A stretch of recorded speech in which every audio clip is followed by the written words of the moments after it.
जन्मेजय राजे भोसलेंच्या समोर मला काळं फासण्यात आलं, अशा वेळेस कार्यक्रम पूर्णपणे चालू राहिला। प्रवीण गायकवाडांचा आयोजकांवर गंभीर आरोप, तर गायकवाडांना आपल्याबद्दल कोणीतरी गैरसमज करून देते, भोसलेंचं स्पष्टीकरण।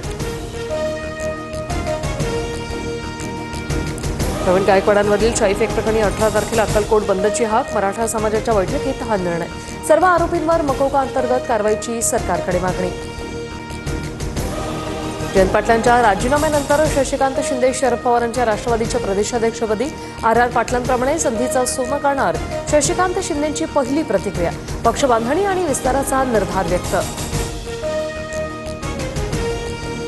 अडचणीच्या काळात जयंत पाटलांनी आधार दिला, नवीन चेहऱ्याला संधी द्यावी ही त्यांची इच्छा होती। शरद पवारांकडून कौतुक, तर नवे प्रदेशाध्यक्ष शशिकांत शिंदेंचीही केली स्तुती। नाशिकमध्ये महाराष्ट्र राज्य रोजंदारी कर्मचाऱ्यांचं सलग 8व्या दिवशीही आंदोलन सुरूच।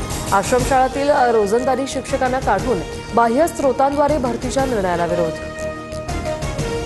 राज्यातील अनेक आजी-माजी मंत्री, वरिष्ठ अधिकारी हनी ट्रॅपमध्ये नाशिकमधल्याच एका हॉटेलमध्ये प्रकार घडल्याची मोठ्या नेत्याची माहिती। राजकीय वर्तुळात जोरदार चर्चा।